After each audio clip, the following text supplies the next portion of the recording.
Le 5 juillet 2017, à Bangkok, un cybercriminel millionnaire dont personne ne savait rien et qui se faisait appeler Alpha 02 est arrêté dans sa villa alors qu'il bossait tranquillement sur son ordinateur. L'homme était traqué depuis des mois par les autorités de plusieurs pays différents qui voulaient une seule chose, le foutre derrière les barreaux. Ce jour-là, une femme est au volant de sa voiture, une Toyota Camry grise, et conduit dans les rues de la ville thaïlandaise. Un coup de volant un peu brusque et elle se retrouve encastrée dans le portail de la demeure d'Alpha 02. En entendant un tel fracas, celui-ci se rue dehors pour comprendre ce qui vient de se passer, en laissant en plan tout ce qu'il était en train de faire et se retrouve face à des agents de la police royale du pays qui sont là pour lui passer les menottes. Le millionnaire venait de se faire piéger et la technique pour le faire sortir était pour le moins originale. Cet événement y marquera la chute de l'homme qu'on surnommait le roi du dark web. Alors ça, c'est l'histoire courte, celle dont vous avez peut-être déjà entendu parler, sauf que c'est seulement la partie émergée de l'iceberg et l'histoire complète de la vie de ce mec est absolument folle. Alpha 02 s'est fait connaître du monde entier en créant en 2014 Alphabet, une plateforme de vente de produits illégaux qui opérait sur le darknet. Pour comprendre l'étendue du succès de ce site, il faut revenir en 2011. Cette année-là, Russell Bricht crée Silk Road, également un site du dark web qui va grandement impacter les marchés illégaux. Silk Road, c'est un marketplace qui propose tout plein de produits illicites comme toutes sortes de drogues, des armes, des numéros de cartes de crédit volées, mais aussi d'autres trucs légaux comme des bijoux et des bouquins. Et ça vous dit peut-être quelque chose si vous aviez vu ma vidéo sur le sujet. Silk Road, c'est surtout une vraie révolution technologique qui permet de garantir l'anonymat grâce à une savante combinaison entre paiement en crypto-monnaie et accès unique via le navigateur Tor. Et tout ça, c'est parfait pour naviguer et acheter des trucs en toute illégalité sans se faire repérer. Sauf que Ross se fait arrêter en 2013 et Silk Road va disparaître dans sa chute. Le site était le plus grand marché pour les transactions en Bitcoin, offrant une plateforme aux détenteurs de Bitcoin de l'époque qui cherchaient à le dépenser et comblant ainsi un vide sur le marché où quasiment personne acceptait ce genre de paiement à l'époque. Le démantèlement de Silk Road a créé une opportunité unique, un marché en demande qui n'attendait qu'à être comblé. Et ça, Alpha 02 l'a bien compris. À peine un an plus tard, fin 2014, il lance officiellement Alphabet, le successeur direct de Silk Road. Avec son interface user-friendly, Alphabet a répondu aux besoins des utilisateurs en leur proposant une vaste sélection de produits et la possibilité de réaliser des transactions en crypto. Si on surnommait Silk Road le eBay de la drogue, son héritier est allé encore plus loin et se fait souvent appeler le Amazon de la drogue. Dès octobre 2015, le site avait la réputation d'être le plus grand marché du dark web, la plus importante plateforme du monde de commerce illicite en ligne. Lors de l'arrestation d'Alpha 02 ce 5 juillet 2017, les enquêteurs américains estimaient qu'Alphabet effectuait des ventes de 600 000 à 800 000 $ par jour et comptait plus de 400 000 utilisateurs actifs. Au moment de sa fermeture, le site recensait près de 250 000 annonces pour des drogues et autres produits illicites, ainsi que plus de 100 000 annonces d'articles volés. Grâce à son statut d'administrateur, Alpha 02 imposait des frais de 2 à 4% sur chaque transaction du site qui lui revenait directement et qui explique la fortune du mec. Toutes les personnes évoluant dans le milieu de la cybercriminalité connaissaient Alphabet tellement son rayonnement était grand. Puisque les produits en question sont en majorité achetés et vendus aux États-Unis, le FBI et le département de la justice du pays décident en juillet 2017 de lancer une enquête officielle pour faire tomber le site et mettre sa tête pensante derrière les barreaux. L'opération Baïonnette démarre et est menée conjointement par plusieurs organisations internationales, à savoir le FBI, Europol, mais aussi les autorités canadiennes et thaïlandaises. Problème, son interface publique ne présente aucune faille de sécurité qui aurait pu permettre aux autorités ou aux hackers de le faire tomber. Le site est d'ailleurs connu pour sa stabilité et sa facilité d'utilisation. On pense rapidement que la plateforme est gérée par un administrateur russe, parce que dans le règlement d'Alphabet, on peut notamment lire, je cite, « Tout type de logiciel malveillant ciblant les citoyens russes n'est pas autorisé ». Ou encore, la vente de toute information financière de citoyens russes n'est pas autorisée. En plus de ça, les signatures des messages des admins sur le forum du site sont écrites en cyrillique, laissant entendre que le site est dirigé par les Russes. Sauf que se faire passer pour quelqu'un d'une autre nationalité est un mode opératoire super commun utilisé par des cybercriminels pour brouiller les pistes. Et il s'avérera par la suite qu'il n'y a aucun lien entre les Russes et la plateforme. Tout va aller très vite et en quelques mois, le monde entier cherche à savoir qui se cache derrière Alpha 02, le mastodonte qui semble intouchable. En novembre 2016, la DEA des États-Unis, la Drug Enforcement Administration, reçoit un coup de fil qui va complètement bouleverser l'enquête grâce à une découverte d'une personne anonyme. Ils viennent d'obtenir une piste super solide qui lie Alpha 02 à une adresse email. Et pas n'importe quelle adresse. Il s'agit de pimp_alex_91@hotmail.com. Vraiment la bonne adresse mail qui date de l'époque collège.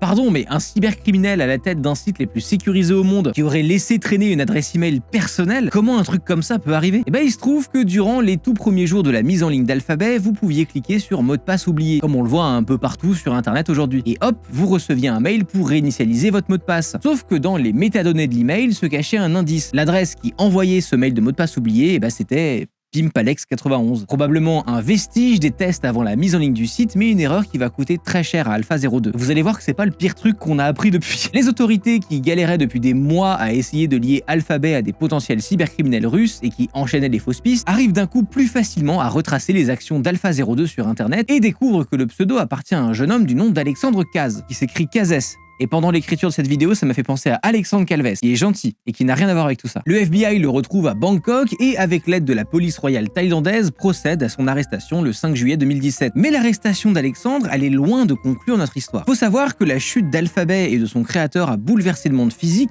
et numérique. Jusque-là, l'histoire était linéaire. Un criminel, une arrestation, point barre. Il n'y avait pas énormément d'infos publiques sur le sujet, et ce qui est souvent le cas avec les affaires cybercriminelles, car les autorités n'aiment pas mettre ces personnes en avant, par peur que ça donne des idées à d'autres. Fin 2022 cependant, les langues se délient et une enquête des journalistes québécois Monique Néron et Simon Coutu vient mettre en lumière des aspects jusque-là inconnus du grand public et propose un nouvel éclairage sur l'une des plus grandes chasses à l'homme numérique. Alexandre est un jeune homme québécois, né le 19 octobre 91, ça vous fera peut-être penser à une certaine adresse mail ridicule, et il a grandi près de Trois-Rivières, à environ 150 km de Montréal. Son père le décrit comme un enfant sans problème, surdoué, qui savait déjà lire, écrire et calculer avant même d'entrer en primaire. En grandissant, il devient un crack en mathématiques, saute des classes et est de plus en plus intéressé par l'informatique, et bien que ses proches lui attribuent souvent le surnom de petit génie de l'informatique. Ses parents divorcent alors qu'il est assez jeune et Alexandre va se montrer de plus en plus réservé, mystérieux, voire presque déconnecté de ses émotions en grandissant. Selon ses proches, il n'a jamais fumé de cigarette ni consommé de drogue. Lui, ce qui le motivait, c'était d'avoir des projets et être sur son ordinateur. À l'âge de 10 ans, il exprimait déjà clairement son rêve, devenir millionnaire. En grandissant, tout ça ne changera pas des masses. En tant que jeune adulte, Alexandre n'a pas énormément d'amis et il passe le plus clair de son temps devant l'ordi. On le décrit aussi comme quelqu'un d'ambitieux et de déterminé, toujours à la recherche de la solution magique pour avoir du succès et faire de l'argent. Alexandre, c'est surtout un ado qui voulait à tout prix impressionner son père, Martin. Martin est un entrepreneur qui possède son propre garage, un modèle de réussite pour le jeune Alexandre qui aspire à lui ressembler. Des sources anonymes ont soulevé l'idée que plus Alexandre amassait d'argent, plus son lien avec son père semblait se renforcer. On rapporte également avoir vu des grosses liasses de billets passer des mains d'Alex à celles de son père, et certains présument alors qu'ils s'étaient mis à faire des affaires ensemble. Alexandre lui aurait même filé des bitcoins, probablement gagnés par les frais imposés sur Alphabet. Mais interrogé par des journalistes, Martin niera avoir reçu des transactions de son fils et même travaillé avec lui. Il affirmera que ces bitcoins, il les avait achetés lui-même avant que le cours n'explose, les a revendus pour acheter un terrain et a tout bien déclaré aux impôts, et qu'il n'avait aucun lien avec les magouilles de son fils. Il n'y a aucune preuve fiable. Pour beaucoup, il semblait impensable que Martin ignorait les activités illicites de son fils. Et vous savez ce qui est pas illicite en revanche? S'abonner à cette chaîne avec le bouton en dessous. Et on est très proche des 500 000. Abonne-toi. Très tôt, Alexandre montre une aptitude exceptionnelle pour la programmation et la création de sites web. À seulement 18 ans, il fonde EBX Technologies à Saint-Maurice au Québec, une entreprise dédiée à la vente de logiciels et à la réparation d'ordinateurs. En avril 2012, des amis à lui demandent son aide pour lancer le site youmeet.ca, un site de rencontre à la mythique. Il est vraiment doué pour son job et il le sait puisqu'il aime dire à sa mère, Danielle, que personne de tout le Québec ne lui arrive à la cheville en ce qui concerne l'informatique. Il était en fait si doué que jusqu'à son arrestation, ses proches pensaient qu'Alexandre avait fait fortune grâce à ses compétences de manière tout à fait légale. Sauf que selon les autorités américaines, EBX Technologies n'était rien d'autre qu'une façade. Grâce à son flair et sa passion pour l'informatique, Alexandre a flairé le potentiel de Bitcoin très tôt dans sa vie. Dès 2012, il commence à en acheter, à une époque où son prix n'était que de quelques dizaines d'euros. Ce qui l'attire à l'époque, c'est que Bitcoin permet d'éliminer les intermédiaires comme les banques ou les notaires. L'intérêt étant surtout d'obtenir le contrôle et l'anonymat total sur son argent pour éviter de perdre une certaine liberté. Bonus, ça rend les transactions en ligne beaucoup plus simples, surtout pour son business illégal, ou passer par un compte en banque d'entreprise, ça aurait été trop cramé. Par contre, avec nos connaissances d'aujourd'hui, on sait que Bitcoin n'est pas très anonyme et plein de sociétés travaillent d'ailleurs avec la police pour tracer les transactions sur ce réseau. En 2013, Alexandre possède donc des Bitcoins et des idées plein la tête. Il ne quitte quasi jamais son PC et a pour habitude de fréquenter beaucoup de forums. C'est alors qu'il commence à discuter avec un certain Jean-François Côté, un Québécois parti vivre en Thaïlande. JF vante tellement la beauté et le coût de la vie en Thaïlande qu'Alexandre commence vraiment à s'intéresser au pays et décide de rejoindre son nouvel ami pour y passer 3 semaines. C'est une sacrée étape dans sa vie parce qu'il avait jamais voyagé si loin du Canada et encore moins tout seul. Mais ce premier voyage va être très étrange parce que personne ne sait parfaitement ce qu'il y a fait. À la base, il devait retrouver JF à l'aéroport de Krabi dans le sud du pays et ville de son pote, sauf que celui-ci n'a jamais vu Alexandre débarquer le jour J. À la place, il est resté plus longtemps que prévu à Bangkok avant de rejoindre JF, on ne sait pas trop pourquoi. Lorsqu'ils se rencontrent enfin IRL, JF découvre un Alexandre très introverti et même maladroit avec les personnes qu'il aborde, alors qu'en ligne c'était complètement l'inverse. Après ces 3 semaines, Alexandre rentre au Québec et, petite anecdote, il participe à l'émission de calcul mental Faites-moi confiance en avril 2013 afin de tenter de remporter l'argent en jeu. Salut Alexandre!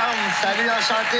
Oui. Tu as démarré ton entreprise à l'âge de 18 ans. Effectivement, à l'âge de 18 ans, Guillaume. Mais il perd. L'un de ses amis rapporte qu'il avait les capacités pour gagner, mais aurait fait exprès de perdre pour retourner en Thaïlande et assurer un contrat qu'il avait là-bas. L'appel de ce nouveau pays est beaucoup trop fort. Alexandre prend des cours de langue, retourne en Thaïlande et cette fois-ci, il décide de s'y installer pour de bon. Mais pourquoi la Thaïlande? Là-bas, Alexandre se sent apprécié, une sensation plutôt nouvelle pour lui qui n'avait eu que peu d'expérience amoureuse et n'avait pas vraiment d'amis. En tant qu'occidental, il sent qu'on lui fait un accueil favorable, surtout s'il montre des signes de richesse. Vivre un train de vie luxueux attire l'attention et le respect en Thaïlande. La facilité de corrompre les autorités a également tendance à lui rendre le pays attractif. Et Alex, il en est bien conscient. Ses proches rapportent qu'il a déjà vanté sa capacité à échapper aux autorités en leur filant un petit billet pour qu'elles le laissent par exemple conduire en état d'ivresse. Le choix de la Thaïlande était aussi une sorte de fuite pour Alexandre, une échappatoire à la société occidentale et à son passé. Harcelé durant ses années lycée, il a développé une sorte de soif de succès et de domination. Il voulait prouver à celles et ceux qui l'avaient rabaissé qu'il était maintenant celui qui dominait. Ça s'est senti par exemple lorsqu'il a voulu s'acheter une voiture de luxe. Il est arrivé chez Porsche, habillé sans trop faire d'efforts, qui lui a valu de se faire mépriser par le personnel qui pensait que le mec devant eux n'avait pas les moyens de s'acheter une de leurs voitures. Et Alexandre, ça l'a vexé. Tellement vexé qu'il est parti à la banque et il est revenu avec 2 gros sacs remplis de billets juste pour montrer que s'il voulait, il pouvait racheter toute la concession. Ce gros prouveur là, il avait besoin de montrer qu'il ne fallait pas le sous-estimer. C'était une démonstration de pouvoir autant qu'un achat de bagnole de luxe. Dans son nouveau pays, Alex fait une rencontre déterminante. Sunisa, une Thaïlandaise rencontrée via un site de rencontre pour échanger avec des étrangers, ils discutent pendant 2 mois avant de se voir en personne. 1 an plus tard, Alexandre la demande en mariage, révélant ses attentes spécifiques pour une partenaire. Il souhaitait impérativement une femme vierge, issue d'une bonne famille, sans antécédents de drogue ou d'alcool, et qui a reçu une éducation universitaire. Sa vision d'une bonne partenaire reflète des valeurs assez conservatrices qui vont traduire un autre aspect de sa personnalité et de son rapport à l'argent et aux relations. Il considère que toutes les femmes sont à sa portée juste parce qu'il a de l'argent, particulièrement en Thaïlande, un pays moins développé économiquement que le Canada. Il aime se percevoir comme un mec dominant, une attitude qui se reflète dans ses interactions avec les femmes. Il est par exemple extrêmement critique du mode de vie de sa propre mère, qui se définit comme une mère libérée, une femme qui a élevé son fils seule, qui travaille, sort voir des spectacles, etc. Lors de son propre mariage, il a d'ailleurs dit à sa mère que c'est à cause du fait que les femmes travaillent et ne restent pas au foyer, il y a autant de divorces parce qu'à cause de ça, elles peuvent rencontrer d'autres mecs. C'est à ce moment que Daniel s'est rendu compte qu'Alex s'éloignait de plus en plus de l'image du fils qu'elle avait élevé. Pendant l'enquête, les autorités ont d'ailleurs pu suivre les traces d'Alexandre jusqu'au forum Rougevie. Et le forum Rougevie, comment vous décrire ça rapidement? C'est un énorme repère d'incels dangereux bizarres. Voilà. Sur ce forum, il utilisait le pseudo Romeo, un savant jeu de mots entre Roméo et le verbe raw dog, soit faire du sexe sans capote. Ses posts étaient particulièrement violents envers les femmes occidentales, avec des hashtags provocateurs comme No Hymen, No Diamond, pas d'hymen, pas de diamant, ou encore les vrais hommes ne sortent pas avec des mères célibataires. Sur Rougevie, il se vantait d'avoir épousé une vierge qui restait à la maison, qui lui faisait à manger et tolérait qu'il la trompe à répétition. Un aspect de sa personnalité que Sunisa a décidé d'ignorer, mais elle confirmera plus tard que tout ça reflétait parfaitement la vision de son mari. S'il sait gérer Alphabet de manière parfaitement sécurisée, pour ce qui est de sa vie perso, Alexandre laisse son ego dominer et il se sent carrément invincible. Sur Rougevie, il partage de nombreuses informations personnelles, pensant être incognito. Il parle tranquillou de son passé, de ses problèmes de harcèlement, de ses méthodes pour cacher son argent. Il parle en détail des fois où il sort en ville avec sa Lambo pour tromper Sunisa, et le tout a pu être confirmé par les caméras de la ville. Pas très malin. Il se trouve qu'une agente de la DEA le suivait de près sur ce forum et lançait même de temps en temps des conversations avec lui pour recueillir des infos. C'est lunaire. Tout ça n'empêche pas Alexandre et Sunisa de vivre une vie de luxe, et ensemble ils sont même considérés comme le couple le plus riche de toute la Thaïlande. On estime qu'Alex gagnait entre 70 000 et 100 000 $ par jour. Sunisa, elle, vient d'un milieu moins privilégié et ne cherche pas vraiment à comprendre l'origine de cette richesse. Elle a des soupçons, évidemment, sur la provenance de la fortune de son mari, mais décide de fermer les yeux et de profiter de cette vie confortable. Elle savait grosso modo qu'il gérait un site qui ressemblait à une plateforme de vente en ligne classique, mais n'avait pas connaissance de la nature réelle d'Alphabet ni du rôle exact d'Alexandre. Elle tombe enceinte de lui début 2017 et Alexandre transfère alors une somme conséquente sur le compte de sa femme pour l'éducation future de leur fille, au cas où il lui arrive quelque chose. Spoiler, il a bien fait. Peu après l'arrestation d'Alexandre, leur résidence est saisie par la police. Les autorités américaines choisissent de ne pas poursuivre Sunisa en justice, laissant la Thaïlande gérer son cas car les preuves de sa complicité semblaient insuffisantes. Cependant, le nom de Sunisa apparaît dans plusieurs transactions et on s'aperçoit qu'elle possède des comptes de crypto et des comptes bancaires à Bangkok et tire profit des transactions générées par Alphabet. Plus d'1 an après l'arrestation d'Alexandre, le 5 novembre 2018, Sunisa est finalement reconnue coupable de blanchiment d'argent. Elle est incarcérée mais bénéficie d'une réduction de peine et sort de prison plus tôt que prévu pour bonne conduite. Il faut comprendre que dans le cas d'Alexandre Caz, c'est difficile de démêler qui savait de qui ne savait pas, qui est complice ou qui ne l'est pas, parce qu'il montrait vraiment une personnalité différente en fonction d'à qui il parlait. Il était maître dans l'art de mener une double vie et très doué pour séparer Alpha 02 d'Alexandre. Ceux qu'il connaissait au Québec ne voyaient pas le même Alexandre que ceux qu'il côtoyait en Thaïlande, et c'est comme ça qu'il a réussi à brouiller les pistes sur ses activités réelles sur le dark web. Sa mère, par exemple, lorsqu'elle lui rendait visite en Thaïlande, n'avait pas l'impression que son fils cachait quelque chose. Pour elle, le train de vie d'Alexandre était financé par sa société, EBX Technologies, une entreprise qu'elle croyait tout à fait légitime. En décembre 2016, Alexandre revient au Québec pour les fêtes, accompagné pour la première et dernière fois de Sunisa. Lors de ce séjour, sa mère le sent stressé, comme sur le qui-vive, mais elle ne comprend pas trop ce qui se passe. Un jour, un proche de la famille trouve des liasses d'argent dans la boîte à gants de la voiture louée par Alexandre. À l'occasion de ce séjour, il annonce son mariage, prévu fin janvier 2017 en Thaïlande, et y invite bien évidemment sa mère. La cérémonie sera noyée dans le luxe, et c'est à ce moment que les parents d'Alexandre commencent à se poser des questions. Chaque invité bénéficie de ses propres appartements, la famille n'en revient pas. En parlant avec le coiffeur, engagé pour l'occasion, Daniel apprend que son fils n'a pas fait que louer la villa pour le mariage, il l'a carrément acheté. Cette villa, c'est la villa Torcello à Phuket, et elle vaut au moins $1 million américains. Alexandre explique partager cette propriété avec d'autres personnes qu'il ne connaît pas, des personnes anonymes d'internet, et les parents comprennent de moins en moins ce qui se passe. Pour autant, ils vont se dire, bon, ok, c'est peut-être pas que grâce à EBX, mais on se rappelle qu'il avait acheté des bitcoins il y a longtemps. Il doit être méga riche grâce à ça. En plus de la villa à Phuket, Alexandre envoie régulièrement des textos à ses amis pour leur montrer ses achats de luxe payés en bitcoin, les gardant au courant de ses nouvelles aventures. Mais tandis que le jeune millionnaire organise tranquillement son mariage, il ne se doute pas qu'il est activement recherché par le FBI et la DEA. En parallèle, les autorités découvrent de plus en plus de sites sur lesquels on trouve un utilisateur à l'adresse email pimpalex91. Notamment, et c'est à se pisser dessus de rire, un ancien Skyblog où Alexandre, sous le pseudo de Ragmind, montrait ses talents de rappeur et exposait ses sons dans lesquels il se donnait le titre de Kingpin, un terme clairvoyant que l'on pourrait traduire dans le contexte de pilier central ou même de baron de la drogue, terme qui allait devenir synonyme de sa réputation dans le monde anglophone. Son adresse mail provient probablement de cette période de wannabe rappeur qui veut choquer, le terme anglais pimp étant la traduction de proxénète. Plus tard, Alexandre commence à utiliser un autre pseudo sur internet, Alpha 02. Sous ce nom, il est impliqué dans la fraude aux cartes de crédit et a même publié un guide intitulé University of Carding, vendu comme un manuel pour les aspirants fraudeurs. Ce guide, rédigé le 17 mai 2014, contenait des chapitres sur diverses méthodes de fraude et indiquait qu'Alpha 02 était un utilisateur VIP sur un forum du dark web. C'est son implication dans la fraude aux cartes de crédit qui semble avoir été une sorte de tremplin vers des crimes plus grands comme la création d'Alphabet. On trouve également un profil Alpha 02 sur le site d'entraide informatique commentsamarche.net. Ça vraiment, ça m'a fait bizarre quand j'ai appris ça. Site sur lequel il donnait des conseils pour désinstaller un virus affectant LimeWire. Si vous êtes né avant les années 2000, vous savez de quoi je parle. Mais tout ça, c'est bien gentil, mais ça ne fournit pas le nom du mec aux autorités. Il se trouve que ses coordonnées personnelles avaient été publiées dans son post en 2008, mais que le post avait été modifié depuis et les coordonnées supprimées du forum. Sauf que pas de bol, Internet n'oublie jamais et après un petit voyage dans les archives d'Internet, bingo. On retrouve une capture du site au moment où les coordonnées d'Alexandre se trouvaient encore sur le post dans lequel il invitait les gens à le contacter s'il avait des questions. C'est des gros indices pour lier Alpha 02 à Alexandre, mais ça reste insuffisant. Le Québécois pouvait tout aussi bien être un bouc émissaire ou alors que tout soit une simple coïncidence. L'enquête prend alors une tournure décisive lorsque les autorités se penchent sur les opérations financières d'Alphabet. Puisque la plateforme opère sur le dark web, on se dit rapidement qu'il va falloir fouiller du côté des portefeuilles crypto. Le Bitcoin n'étant pas réellement basé sur l'anonymat mais plutôt sur le pseudonymat,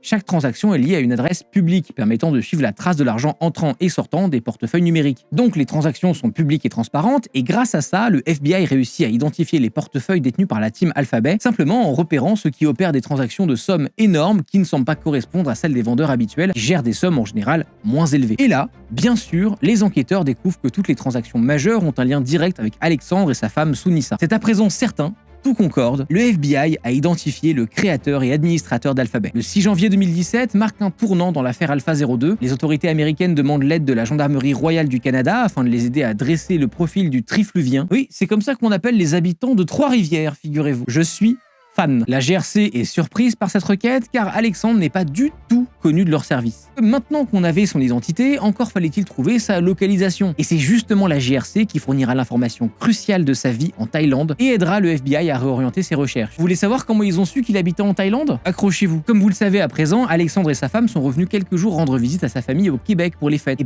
pendant ce séjour, le 1er janvier exactement, il a été arrêté par la police de Trois-Rivières pour excès de vitesse. Et lors de ce contrôle, il a présenté un permis de conduire traduire thaïlandais, indiquant ainsi qu'il habitait en Thaïlande et n'avait même plus ses papiers canadiens. Bon, tout ça c'est bien gentil, mais maintenant reste à le prendre en flag. Grant Raben, procureur fédéral américain spécialisé dans les cybercrimes, met en place une force d'intervention du dark web avec l'aide de plusieurs agents fédéraux. Durant les 6 mois qui précèdent l'arrestation d'Alexandre, de fin 2016 à mi-2017, les autorités mènent un sprint intensif pour rassembler suffisamment de preuves pour incriminer Alexandre et démanteler Alphabet. Le 5 juillet 2017, une coordination méticuleuse entre le Canada, les États-Unis, la Thaïlande et la Lituanie, le pays qui hébergeait les serveurs d'Alphabet, est mise en œuvre pour agir simultanément et éviter d'éveiller les soupçons. Une équipe en Lituanie est chargée de saisir les serveurs, tandis qu'au Canada, une deuxième équipe perquisitionne un local à Trois-Rivières et qu'une troisième à Bangkok arrête Alexandre, tout ça en même temps. De son côté, la police thaïlandaise surveillait Alexandre depuis un moment, notamment grâce à son téléphone portable. Avec ces infos, la police pouvait observer la vie plutôt routinière du couple. Ils restaient beaucoup chez eux et ne sortaient que pour faire du shopping ou manger au restaurant. Ou quand Alexandre allait rencontrer des meufs en ville, faut être honnête. Mais tout ça, ça ne permet pas de prendre Alexandre en flagrant délit. Comme dans le cas de Ross avec Silk Road, le défi est de l'attraper sans qu'il ait le temps de verrouiller son ordinateur portable. Car une fois fermé,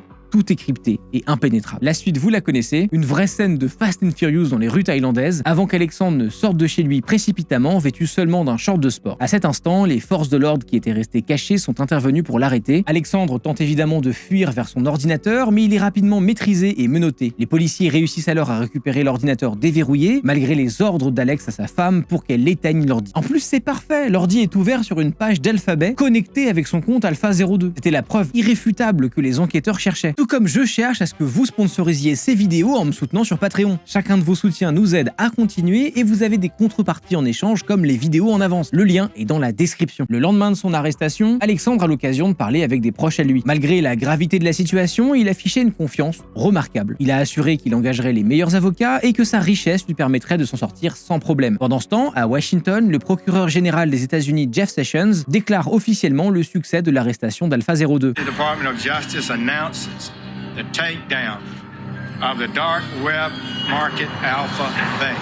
This is the largest dark market web place takedown in world history. Dans les jours suivant son arrestation, Alexandre est détenu au quartier général de la police thaïlandaise où il peut téléphoner à sa guise. Le procureur et ses avocats sont présents pour discuter avec lui d'une éventuelle coopération, mais la seule chose qui préoccupe Alexandre à ce moment, c'est que les autorités américaines ne semblent pas vouloir lui conférer le statut de Kingpin, une accusation fédérale aux États-Unis en général liée à une peine de prison à vie. Le mec a un culot inarrêtable. En fouillant son PC, les enquêteurs ont découvert qu'Alex avait récemment fait plein de recherches sur Russell Brice, le créateur de Silk Road, et qu'on lui avait attribué à lui le statut de Kingpin en l'arrêtant. Pour Alexandre, tout ça semblait être un jeu. Il semblait pas mesurer l'ampleur de la situation. C'est comme s'il voulait absolument recevoir la reconnaissance de sa suprématie criminelle. Comme si c'était un succès sur Steam. Les autorités tentent de le faire réagir en parlant de la saisie de sa Lamborghini, un symbole de son succès et de sa richesse, et effectivement, l'idée de perdre ses biens matériels et son mode de vie lui est insupportable. Sa femme le décrit d'ailleurs comme quelqu'un voyant la vie comme un jeu. Il ne se perçoit pas vraiment comme un vrai criminel. Lors de son arrestation, Alexandre fait pourtant face à pas moins de 16 chefs d'accusation, parmi lesquels on trouve la production de faux documents, le trafic de drogue, le vol d'identité ou encore le blanchiment d'argent. En arrivant à la prison thaïlandaise, Alexandre a une exigence particulière. Il ne veut surtout pas qu'on l'extradie vers les États-Unis et il souhaite être jugé en Thaïlande. Parce qu'il comprend très vite qu'il a plus de chances de s'en sortir là-bas qu'aux États-Unis. Son argument principal étant sa femme Sunisa, alors enceinte, et la crainte de ne jamais voir le visage de sa fille. Dans des cas comme celui d'Alexandre, où un étranger est impliqué dans un crime et que la police thaïlandaise est contactée par le FBI, la procédure habituelle reste l'extradition. Si le fugitif coopère et accepte de retourner dans le pays demandeur, la police thaïlandaise peut alors fermer l'enquête puisqu'ils ont joué leur rôle. Mais les États-Unis ne vont pas lâcher, pas après tout ce travail. Roger Bonagdar, l'avocat d'Alexandre, révèle que la défense ne compte pas plaider coupable, mais plutôt préparer une défense solide. Le 11 juillet, Alexandre signe les papiers pour son extradition. Et je vous l'ai dit plus tôt, le mystère autour d'Alpha02 s'est encore plus intensifié après l'arrestation d'Alexandre. On a appris ces dernières années, c'est qu'Alexandre vivait en Thaïlande depuis 8 ans et possédait un patrimoine considérable. Plusieurs voitures de luxe, Lamborghini, Porsche, Mini Cooper, moto BMW, des fonds dans plusieurs banques, de Thaïlande, en Suisse, au Liechtenstein, des propriétés à Chypre, en Thaïlande et à Antigua et Barbuda, évidemment des portefeuilles de crypto-monnaies bien remplis, Bitcoin, Monero, Ethereum, Zcash. Dans une lettre écrite pendant son temps passé en prison, il indiquait avoir possédé au total 18 700 bitcoins, la plupart vendus pour acheter des propriétés dans différents pays. Les documents indiquent également qu'il avait acquis la citoyenneté à Antigua et Barbuda, dans les Caraïbes, grâce à l'achat d'une propriété de 400 000 $ et qu'il tentait d'obtenir la citoyenneté chypriote en achetant une villa de plus de 3 millions de $ sur la côte est de l'île. Un mois avant son arrestation, la valeur nette d'Alexandre était estimée à plus de 23 millions de $. En 2021, plusieurs années après tout ça, l'affaire des Pandora Papers a révélé qu'Alexandre Caz avait réussi à dissimuler des sociétés écrans aux autorités américaines grâce à des paradis fiscaux. Alexandre aurait créé au moins 6 sociétés, dont 4 à l'étranger, principalement à Hong Kong et au Belize, associées à des comptes bancaires en Suisse, aux Seychelles et en Nouvelle-Zélande. Ces sociétés disposaient de bureaux virtuels à Londres, Genève et Hong Kong. L'une d'entre elles lui aurait d'ailleurs permis d'acheter illégalement une propriété en Thaïlande. Dans une lettre, Alexandre expliquait comment il avait contourné les lois thaïlandaises pour cacher son nom et posséder une villa à Phuket décrite comme un chef-d'œuvre d'architecture moderne et de fusion asiatique contemporaine acquise pour 6 millions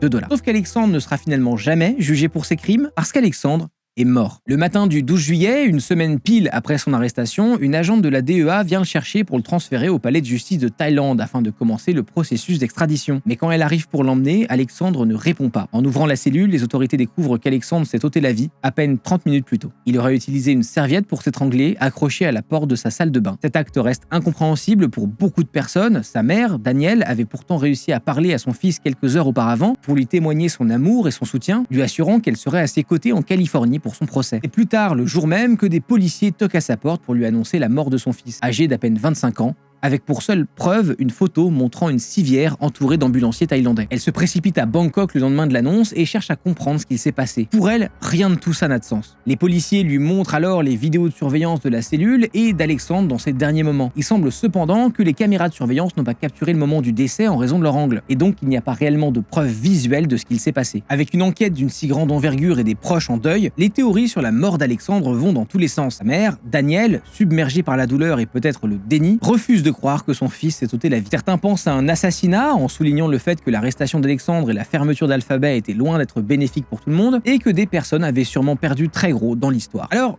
qui aurait pu vouloir sa mort? Les autorités américaines semblaient déterminées à le ramener vivant pour le juger. De même, la police thaïlandaise avait pris soin de le traiter correctement au palais de justice. Son arrestation n'avait pas non plus été rendue publique immédiatement, donc peu de gens savaient qu'il était détenu. Et comme on l'a dit plus tôt, son avocat affirme qu'Alexandre semblait déterminé à gagner son procès. D'autres personnes pensent que le FBI protège Alexandre afin qu'il puisse coopérer, une théorie qui sera démentie par le procureur fédéral. Pour beaucoup, la vidéo de surveillance de la cellule d'Alex soulève plus de questions qu'elle n'apporte de réponses. Les proches, ainsi que les journalistes du reportage, trouvent étrange que, malgré la présence des autorités et de la caméra, personne n'ait surveillé Alexandre au moment précis de l'événement. L'affaire a d'ailleurs pris un tournant encore plus mystérieux lorsque les journalistes ont cherché à obtenir la vidéo de surveillance en question. Bizarrement, le major général de la police thaïlandaise a révélé qu'il n'avait pas conservé cette vidéo. Selon lui, une fois que les spécialistes ont examiné la scène et confirmé le décès, il n'y avait plus de raison de garder la vidéo, et surtout qu'à l'époque, ni la femme ni la mère d'Alexandre n'ont contesté son décès ni demandé la réouverture de l'enquête. Je serais curieux de savoir d'ailleurs ce que vous pensez de ce qui s'est vraiment passé. Est-ce que c'est un complot, un déni dû au chagrin? En tout cas, la théorie principale veut que la mort d'Alexandre découle probablement du fait qu'une fois qu'il avait signé les papiers d'extradition, il a réalisé qu'il n'était pas aussi invincible qu'il le croyait et que ça puait vraiment de ouf pour lui. Il cherchait désespérément un moyen d'échapper à un procès américain. Sunisa aurait d'ailleurs été au courant de ses intentions mais n'aurait pas compris qu'il irait jusqu'à faire ça. Lorsqu'elle a tenté de lui rendre visite en prison, dans ses dernières heures, on lui a refusé l'accès et c'est à ce moment que le FBI lui a annoncé la mort de son mari. Dans ces derniers mois, Alexandre était conscient de la pression du FBI et avait confié à son ami JF qu'il avait une peur bleue d'être extradé et jugé aux États-Unis. Il aurait même dit qu'il préférait mourir dans le pays de sa femme et de sa future fille plutôt qu'on l'extradie. Avec tous ces rebondissements, on oublie facilement qu'Alexandre n'était pas le seul à gérer Alphabet. D-Snake, connu pour être l'ancien bras droit d'Alexandre sur Alphabet, a joué un rôle clé dans la résurgence du site. Jamais arrêté ni identifié par les autorités, D-Snake a affirmé vouloir poursuivre le rêve d'Alexandre en relançant Alphabet. D-Snake, le fameux, fait partie de ceux qui croient qu'Alexandre, qu'il n'aurait d'ailleurs jamais rencontré, a été assassiné par les autorités. Toujours activement recherché par les autorités américaines, sa véritable identité reste aujourd'hui un mystère. L'impact d'Alphabet sur la crise des opioïdes aux États-Unis est indéniable. Sous la direction d'Alexandre, le site a joué un rôle majeur dans la persistance et l'aggravation de cette crise. Si cette vidéo vous a plu et que vous voulez d'autres histoires qui se passent sur le dark web, allez voir ma vidéo sur Silk Road qui traite en détail la vie de Russell Brish dont on parle ici.